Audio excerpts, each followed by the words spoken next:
ఓం శ్రీ పరమాత్మనే నమః. 13వ దశకము ఛందస్సు శిఖరిణి. హిరణ్యాక్షం తావత్ వరద భవదన్వేషణ పరం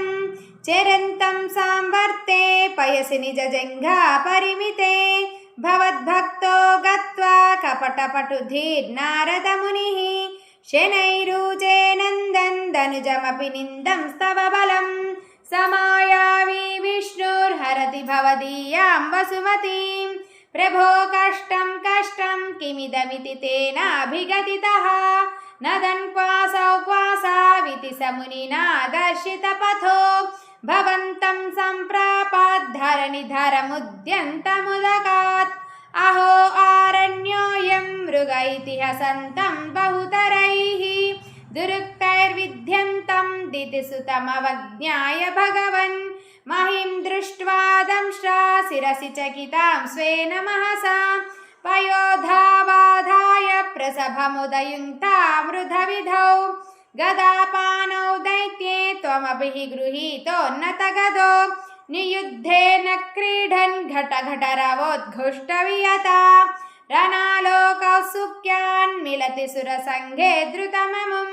निरुन्ध्या सन्ध्याता प्रथममिति धात्रा जगदिशे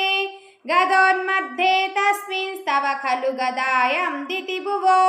गदाघातात् भूमौ झटिति पतितयां नहः भोः मृदुस्मेरास्त्यस्त्वं धनुजकुलनिर्मूलनचनं महाचक्रं श्रुत्वा करभुवि ददानो रुरुचुषे ततः शूलं कालप्रतिमर्षदैत्ये विसृजति त्वयि छिन्दत्येन करिकलितचक्रप्रहरणात् समारिष्टो मृष्ट्या स खलु विदुतं स्वं समतनोत् गलन्माये मायास्त्वयि किल जगन्मोहनकरीः भवच्चक्रज्योतिष्कनलवनिपातेन विधुते ततो मायाचक्रे विततघनरोषान्धमनसं